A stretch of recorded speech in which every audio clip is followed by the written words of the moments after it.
Oyez, tas de bâtards!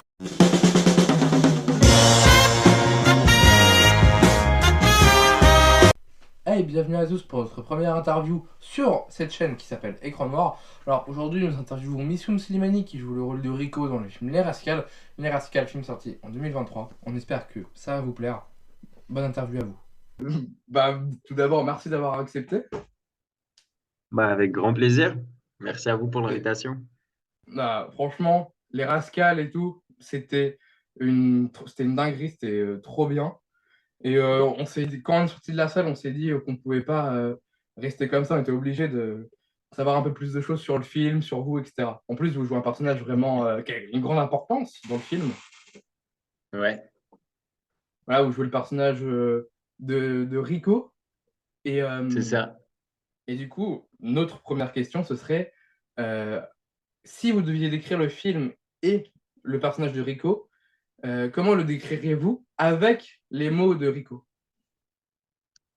Déjà, on peut se tutoyer si tu veux, ce sera plus cool. Pas de souci, on est deux. Euh, Ah, vous êtes deux? Ok, Oui, je ne vais pas laisser parler, excuse-moi. salut. Si je devais décrire Rico en quelques mots, je dirais Avec les mots de Rico, du coup. avec les mots de Rico, je dirais que je suis le leader charismatique euh, qui aime rouler des mécaniques, on va dire. Mais qui se révélera être un peu plus subtil qu'on ne le pense. Ah, bah, c'est pas mal. Et est-ce que vous avez dans votre vie eu ce rôle-là à un moment? De chef de bande? Ouais, Chef de bande, non. Après, bah, j'ai eu mes bandes d'amis, évidemment, mais je me suis jamais considéré comme chef de qui que ce soit. Non, non, c'était vraiment de la composition, le côté leader un petit peu. C'était vraiment un rôle, quoi. ouais. Ouais. En plus, Rico, il a quelque chose de très, très extravagant. Dès la première fois qu'on le voit, enfin, dès la première fois qu'on Ouais, le voit joué par vous, il a quelque chose. Il apprend à comment? Mitch à draguer et tout. Voilà. Ouais, ouais, ouais. Il a ce truc un peu de figure.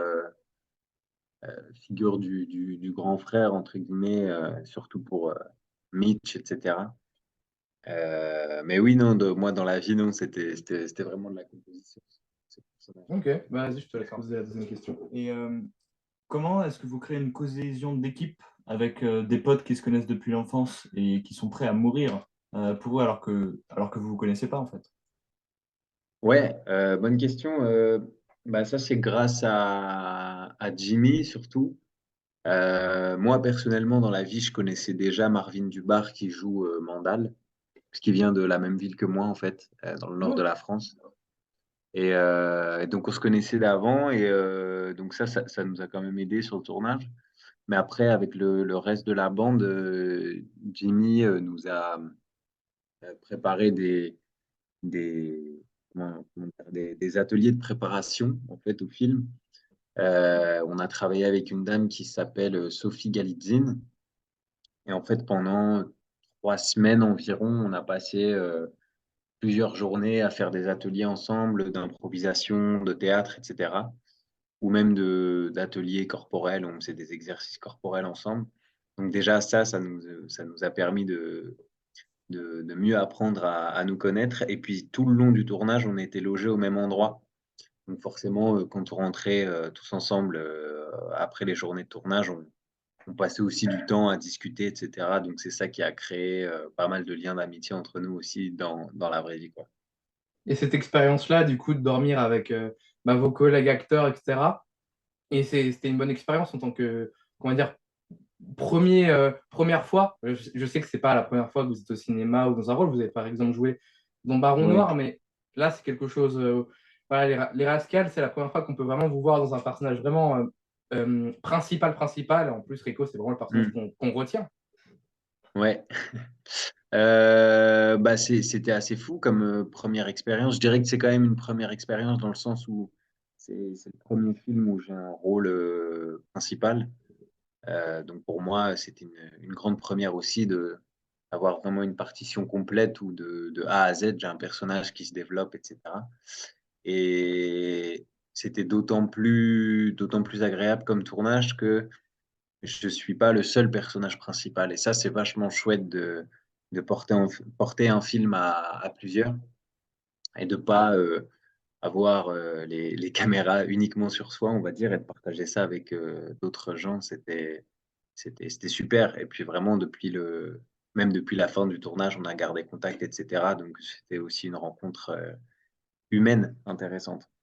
Ouais, donc c'est une vraie bonne expérience dans votre vie de jeune acteur. Ouais, ouais, ouais, de ouf. Ok. Alors du coup, deuxième question. Comment vous avez fait en tant qu'acteur pour faire passer Rico d'un personnage joyeux, drôle, à un personnage qui ramène vraiment les problèmes dans le film? Parce que dans le Mm. film, c'est lui qui va attirer les problèmes en tabassant le personnage de Loki qui est disquaire et qui va... C'est une sorte de vengeance. Et ensuite, il va se découler plein de choses de ça. Et de ça, à la fin du film, il va se découler la mort du coup de Rico, qui est Mm. torchant. Et comment vous avez fait pour du coup faire passer le personnage de Rico à un personnage très marrant, qui roule les mécaniques, etc., à un personnage qui vraiment, quand il s'énerve, il tabasse un gars et il l'envoie à l'hôpital. Bah, en fait, tout ça, c'est déjà un travail au niveau du scénario qui, moi, me permet de lire, entre guillemets, simplement la partition à jouer. Donc, déjà, c'est le travail de Jimmy, Virac et Sébastien qui ont écrit le film à trois et qui ont enfin, qui, moi, m'ont fait le cadeau d'avoir un personnage avec un panel émotionnel assez large où, effectivement, au début du film, il est presque antipathique, Rico, au début, tellement il aime se mettre en avant, être extravagant, etc. Euh, donc, il a ce côté un peu joyeux, mais en même temps, on se dit, bon, on a compris que tu aimais draguer des filles, etc. Donc, il y a cette première partie-là. Et ensuite, effectivement, par la suite, quand il devient plus sombre, on va dire, entre guillemets, bah, dans le jeu, c'est hyper intéressant. Et comment on fait ça en tant qu'acteur? Et ben, déjà, on s'appuie sur le scénario et puis on s'appuie aussi sur l'interprétation des autres comédiens et des autres comédiennes. Et la plupart des scènes pardon, où il y a une certaine tension dramatique, on va dire, bah, en fait, on est vachement porté par ses camarades de jeu. Euh, Par exemple, sans spoiler, mais Vous la pouvez scène à spoiler. l'hôpital. On peut spoiler, ok. Ah, on Euh, a carrément dit qu'à la fin du film, vous mourriez. Donc, Donc là, on est oui, oui, parti. bah oui, c'est vrai, effectivement. Euh, Bah, du coup, la scène à l'hôpital, la mort de Mitch, par exemple, dans le jeu, c'était quelque chose où il y avait simplement à recevoir ce que les autres donnaient, essayer de le restituer le mieux possible. C'est-à-dire qu'on arrive sur le lieu de tournage, donc qui est un hôpital, qui est un vrai hôpital. Donc déjà, ça met une certaine ambiance et ça aide à se mettre dans l'ambiance de la scène. Et après, l'interprétation de Mylène Wagram, par exemple, qui joue la mère, c'est simplement bouleversant en fait à voir. Même si on est nous-mêmes comédiens, c'est toujours un vrai échange entre comédiens et c'est ça qui fait que on a simplement, entre guillemets, nous, en tant qu'acteurs et en tant qu'acteurs qui partagent cette scène avec elle, on a simplement d'abord à recevoir. Et une fois qu'on a reçu tout ça, on ne peut que être, enfin, à mon sens, on ne peut que être porté par ça. Donc, je dirais que c'est l'écriture et aussi les autres acteurs qui m'ont permis de pouvoir faire ce switch dans le personnage de Rico. d'accord. D'accord. Et du coup, c'est quel Rico que vous préférez? Le premier Rico plus joyeux ou le deuxième qui est plus sombre? Euh, Bah,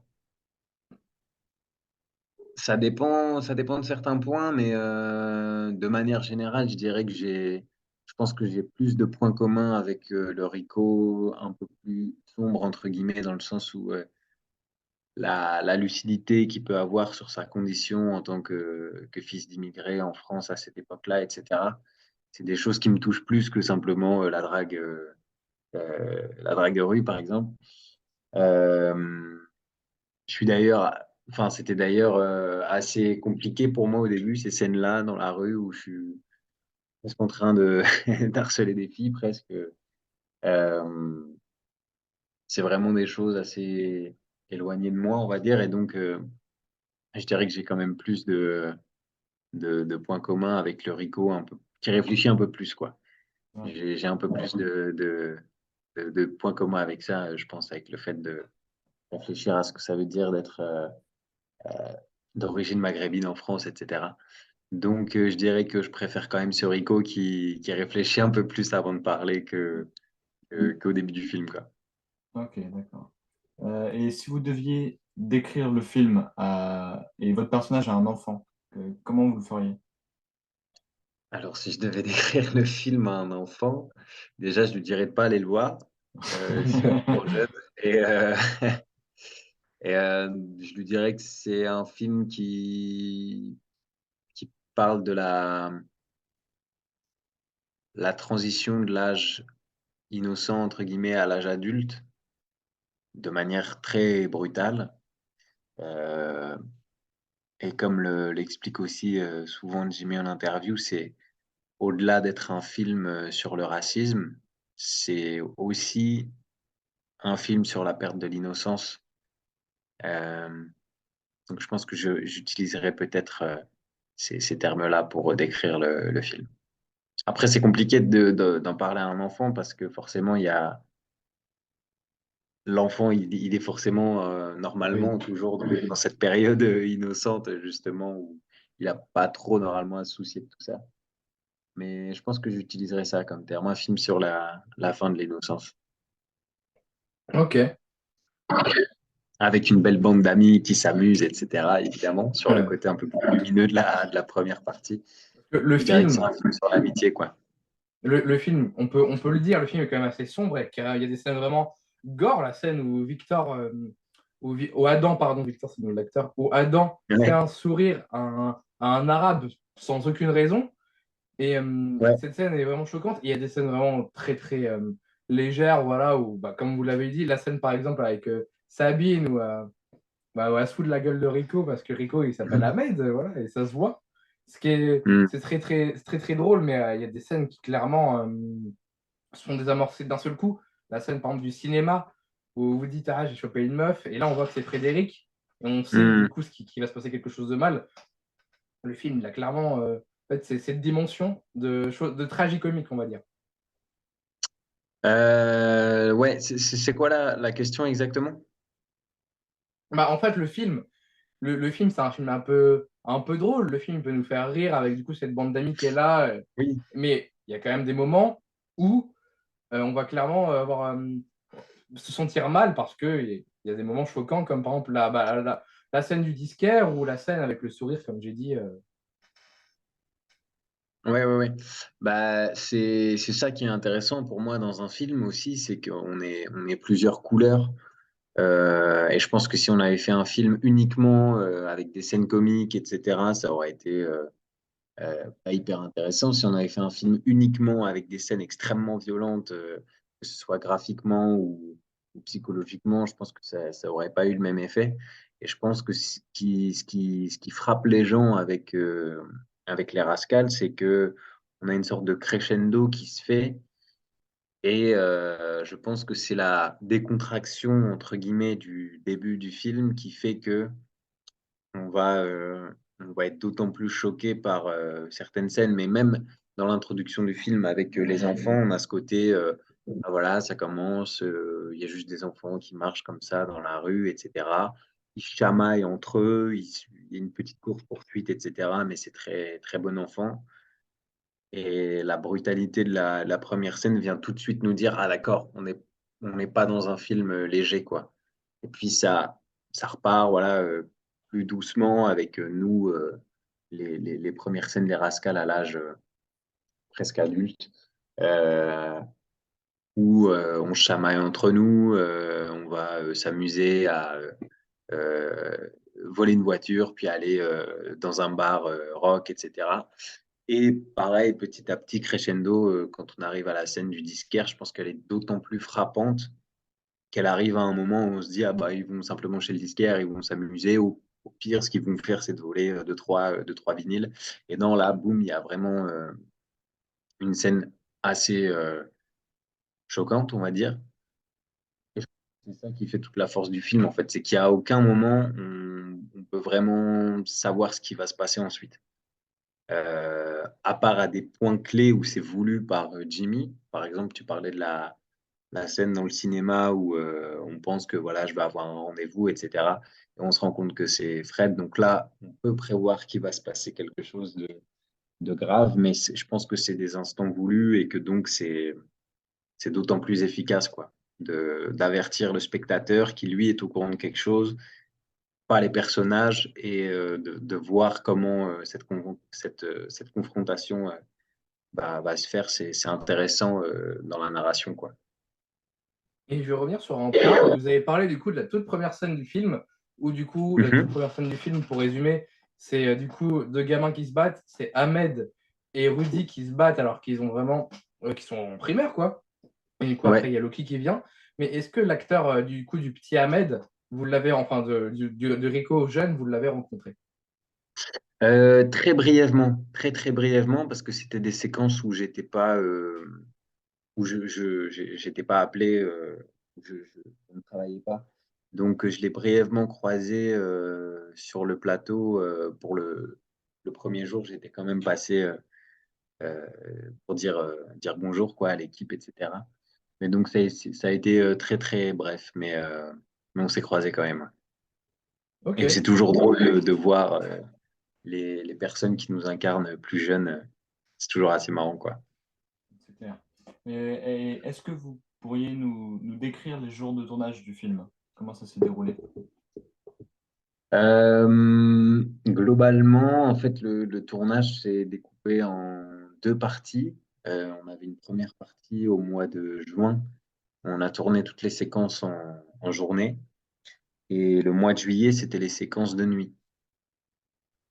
Et donc, globalement, la journée, enfin, il n'y avait pas de journée type. C'est ça aussi qui était chouette. C'est ça qui est chouette dans le métier d'acteur en général, c'est que tous les jours, il y a des choses nouvelles, quoi.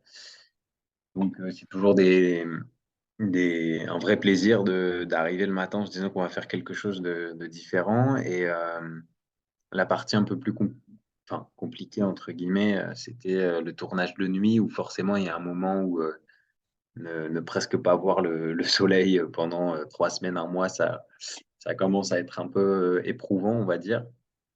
C'est un rythme différent, quoi. Mais globalement, les journées de tournage, c'était vraiment beaucoup de plaisir parce qu'on avait, au-delà des comédiens, on avait vraiment une équipe très soudée qui prenait beaucoup de plaisir à travailler ensemble. Jimmy, il a vraiment su donner une belle cohésion d'équipe et le fait que ce soit le premier film de Jimmy, le premier long métrage en tant que réalisateur et nous, acteurs, actrices, globalement, le premier gros projet important.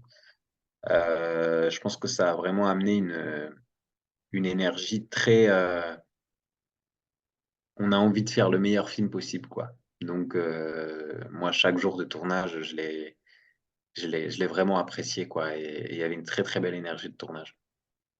D'accord. Bah, s'il y a une bonne énergie de tournage pour un premier film, ça donne de la confiance pour la suite, j'imagine. Ouais. Je lui souhaite. Il a plein de beaux projets pour la suite, dont je peux évidemment pas trop parler. Non, évidemment. Je suis sûr et certain qui, qui va, comment dire, avoir une place importante dans le ciné français. Il est déjà en train de l'apprendre avec Les Rascals et je pense que c'est un auteur à suivre. Ouais, C'est clair. ouais, c'est clair. Vu les Rascals, vu comment il a frappé fort, moi, personnellement, même toi, je pense, on va Oui, continuer à le d'accord. suivre. Même toi, je pense aussi, vous allez Merci. continuer à le suivre. Ça, ça j'espère.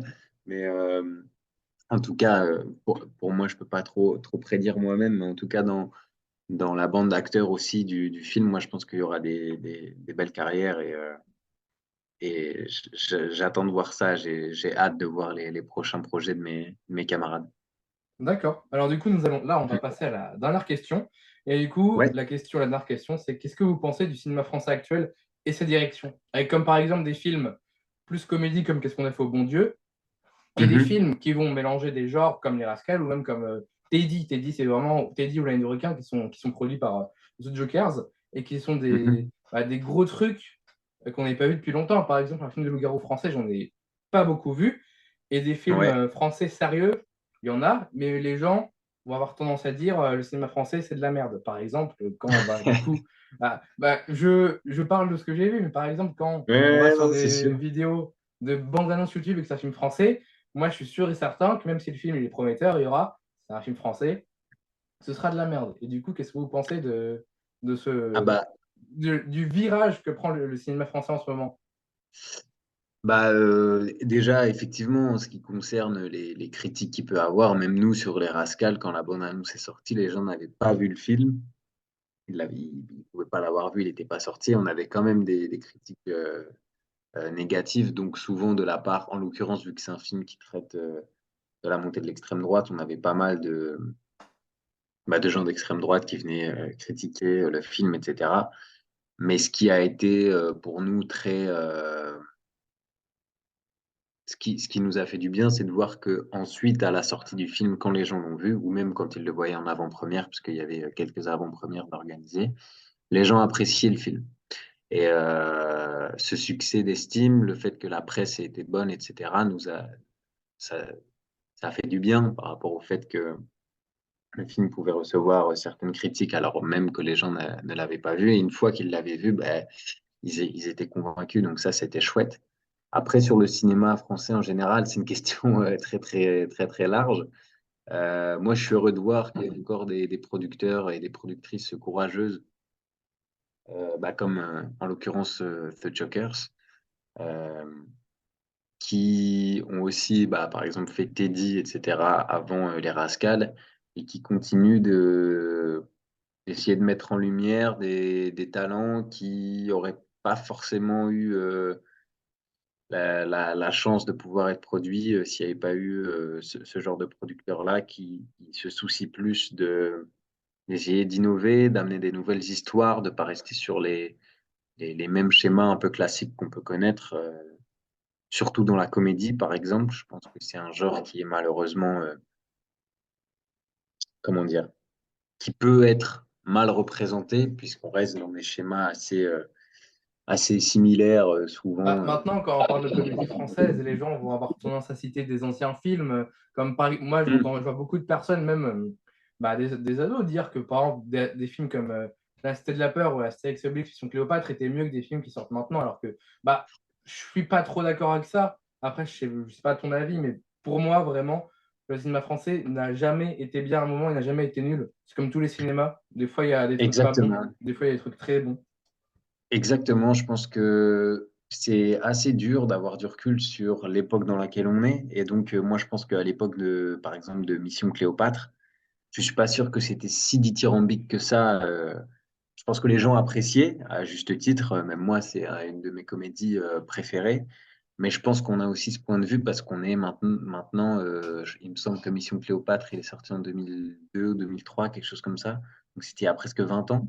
Donc là, on peut voir que ça a traversé le temps. Tandis que des films actuels, même si on peut les trouver très bien, il y aura toujours il aura toujours son lot de critiques de l'époque qui persisteront peut-être pas. Tu vois, certaines critiques négatives ou même positives, tu vois, des fois à l'inverse, il y a un film qui peut faire pas mal de bruit l'année de sa sortie, et puis en fait, on voit que ça traverse pas forcément très très bien le, le temps. Donc, ce que je pense du cinéma français, moi, je vois autour de moi aussi, en tant qu'acteur, et le fait de voilà, connaître certains réalisateurs qui n'ont pas encore monté leur projet, qui sont des vrais talents, et des vrais talents que j'aimerais voir éclore, etc. Après, je pense que comme dans toute industrie, c'est un système qui fait que il faut faire des entrées, il faut comment dire, avoir des têtes d'affiche pour avoir des gros budgets, etc. Donc, bah, des fois, ça fait que certains réalisateurs ou certaines réalisatrices peuvent pas monter certains projets qui sont super chouettes. Et malheureusement, le fait qu'il n'y ait pas une sorte, entre guillemets, d'équité dans je sais pas, les promotions de films, etc., ça fait qu'il y a certains talents qui peuvent passer un peu inaperçus comme ça. Par exemple, un film comme Teddy, il n'a pas explosé le box-office. Même les Alors que Rascal, moi personnellement, je vous ai vu même nulle les part et c'est Rascal, oui. dommage. C'est clair. Voilà.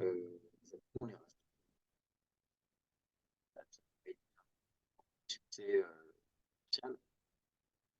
et c'est en fait, entre guillemets la faute de personne. C'est simplement que voilà, on est dans un système où bah, un film avec tel ou tel nom d'acteur ou d'actrice va rapporter tant d'argent, va faire tant de place et va avoir d'espace, tant de place dans l'espace médiatique.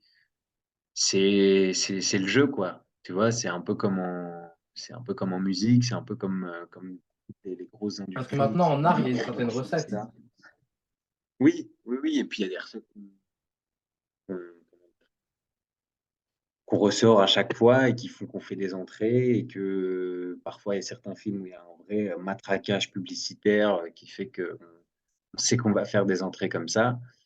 Et il y a d'autres films qui doivent se défendre un peu plus, de manière un peu plus, comment dire, avec moins de moyens, quoi.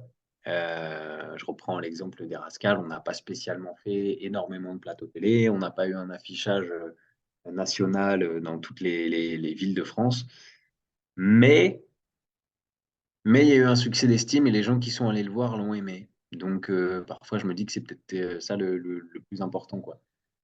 Moi, les Rascal, j'en ai entendu que du bien. Déjà, de ma personne, moi, Ouais, j'ai grave kiffé le film. Et pour vous dire à tel point j'ai adoré le film, j'ai ramené deux de mes amis, dont un à côté de moi et un autre qui n'est pas là. ouais. Les deux sont sortis du film bouche bée en disant waouh, c'est génial et tout. Ouais, c'est Ah, clair. bah trop bien, trop Ils n'ont pas chouette. assez entendu parler. Merci.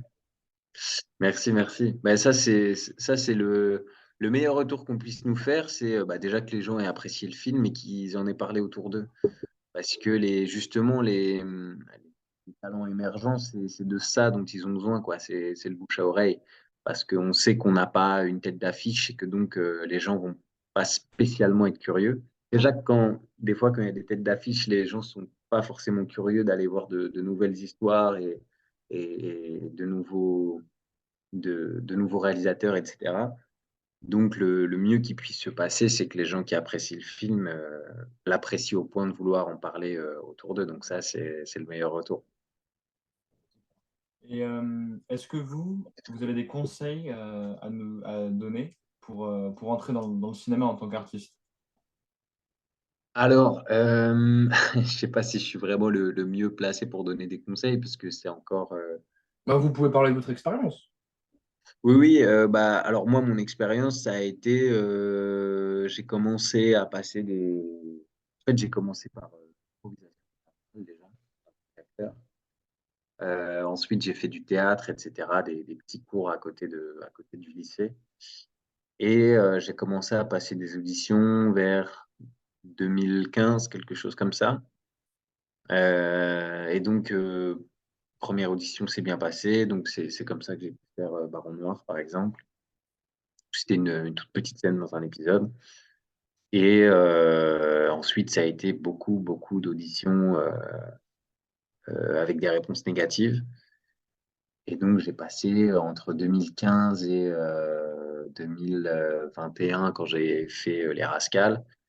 Donc, c'est à peu près 6 ans, 6, 7 ans, où il y a beaucoup, beaucoup, beaucoup, beaucoup d'auditions où j'ai pas été retenu, quoi. Donc, un des conseils, un petit peu bateau, mais qui est vrai, c'est de se dire que faut être patient, faut vraiment être patient à tous les niveaux. C'est-à-dire que il faut être patient pour avoir sa première expérience. Donc, par exemple, pour moi, c'était Baron Noir, ma première expérience vraiment professionnelle. Ensuite, il faut être patient, patient, patient pour avoir une autre expérience. Moi, ça a été ouais, 6, 7 ans de patience avant d'avoir un rôle principal. Euh, Donc, il y a ça. Et puis après, même une fois qu'on a fait la première grosse expérience, une fois que j'ai fait le Rascal, bah, il faut être patient avant de voir le film. Et puis après, il faut être patient avant que le film ne sorte. Et ensuite, il faut être patient une fois que les gens ont vu le film pour éventuellement vous contacter, avoir d'autres projets. Donc, je dirais que dans l'art, il faut travailler sa persévérance et se dire qu'il ne faut pas s'arrêter au premier non, quoi.